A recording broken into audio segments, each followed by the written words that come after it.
17 number, then Nikunj will come back to you. Ma'am, this is Arun from ETV. Can I ask a question in Telugu?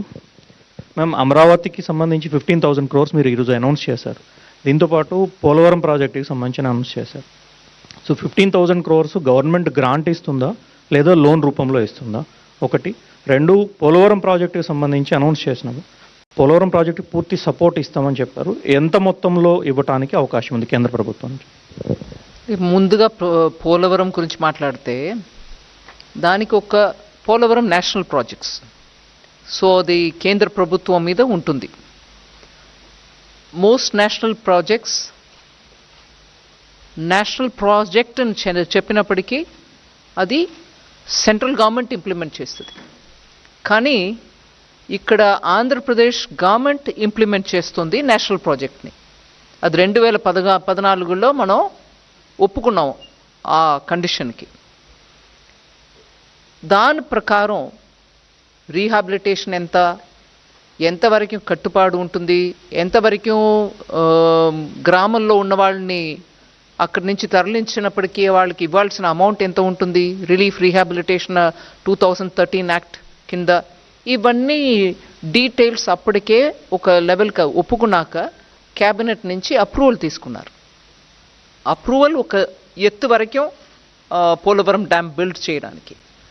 దాని తర్వాత constructions మొదలు పెట్టినప్పటికీ మెల్లమెల్లగా ఒక height వరకు వచ్చి దాని తర్వాత కింద ఉన్నటువంటి గ్రామాలకి ఇచ్చాం కానీ పైన ఉన్నటువంటి గ్రామానికి ఇవ్వలేదు. ఇట్లాగా కొత్త ఇష్యూస్ రావడం మొదలైంది. సో నేను మీకు చెప్పవలసిన విషయం ఏంటంటే, ఇప్పుడు వరకు ఒప్పుకున్న అన్ని కండిషన్స్కి గవర్నమెంట్ ఎంతవరకు డబ్బు ఇవ్వాలో అది ఇస్తాం. ఇప్పటికీ ఇంకా కొత్త ప్రాబ్లమ్స్ కూడా కొంచెం వచ్చి ఉన్నాయి, నేను ఆ వివరంలో వెళ్ళలే. కానీ అది ఒక నేషనల్ ప్రాజెక్ట్, మేము ఒప్పుకున్నాం. సెంట్రల్ గవర్నమెంట్ అది తనకంటూ ఉన్నటువంటి ఒక ప్రాజెక్ట్ అని ఒప్పుకుంది. సో అది కంప్లీట్ చేయడానికి ఎంత అవుతుందో అంత మేము చేయాల్సిందే. తర్వాత అది గ్రాంటా లేదు సెంట్రల్ గవర్నమెంట్ మల్టీనేషనల్ బ్యాంక్ నుంచి తీసుకొస్తున్నారు ఏంటి అని అంటే, నేషనల్ ప్రాజెక్ట్ అన్నప్పటికీ ఖర్చు మాది కదా. సో గ్రాంటా అని అడగడానికి అక్కడ ఆస్కారం లేదు.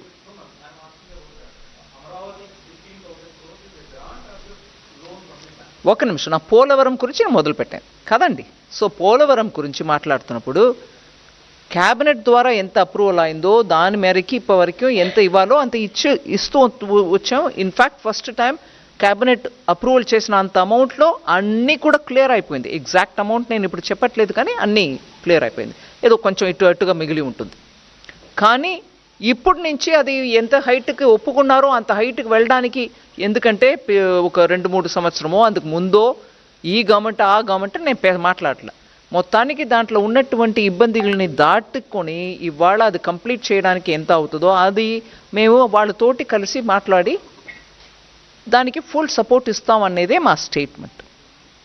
కరెక్ట్. రెండో ప్రశ్న ఏంటంటే 15,000 was for capital. Amaravati capital, yes, Amaravati capital construction, ఎందుకంటే ఆంధ్రప్రదేశ్ రీఆర్గనైజేషన్ యాక్ట్ మేరకి స్టేట్ క్యాపిటల్ బిల్డ్ చేయడానికి సెంట్రల్ గవర్నమెంట్ దానికి స్టేట్ గవర్నమెంట్కి హెల్ప్ చేయాలని యాక్ట్ ప్రకారం ఉంది. So capital city Amaravati build up చేయడానికి మేము డెఫినెట్గా వాళ్ళకి అసిస్టెన్స్ ఇవ్వాలి. ఇప్పుడు నేను చెప్పిన 15,000 కోట్లు వరల్డ్ బ్యాంక్ అసిస్టెన్స్ తోటి మేము వాళ్ళకి తెప్పిస్తున్నాం. దానికి కౌంటర్ పార్ట్ ఫండింగ్ కూడా ఉంటుంది. కానీ ఇవాళ స్టేట్ పొజిషన్ ఎలా ఉంది, అది ఎట్లాగా వాళ్ళు ఇస్తారా ఇవ్వలేరా, అది మేము సెంటర్ నుంచి గ్రాంట్ ఇచ్చుకుంటామా, ఇవన్నీ చూసి వాళ్ళతోటి మాట్లాడుకొని చేస్తాం. ఎందుకంటే ఆఖరికి ఆ క్యాపిటల్ లేకుండా 10 సంవత్సరం వెళ్ళిపోయాయి. ఆంధ్రప్రదేశ్కు ఒక క్యాపిటల్ ఉండాలి. భారతదేశంలో ఒక రాజ్యం ఉందనంటే క్యాపిటల్ లేకుండా అది ఆంధ్ర. అది యాక్ట్ ప్రకారం ఈ పార్టీకి ఆ క్యాపిటల్ అక్కడ ఉండాల్సిందే. నేను ఎవరు చేస్తారు ఎవరు చేయలేదు అనే విషయానికి వెళ్ళలే. ఆ క్యాపిటల్ బిల్డ్ చేయడానికి కేంద్ర ప్రభుత్వం పూర్తిగా కట్టుబడి ఉంది.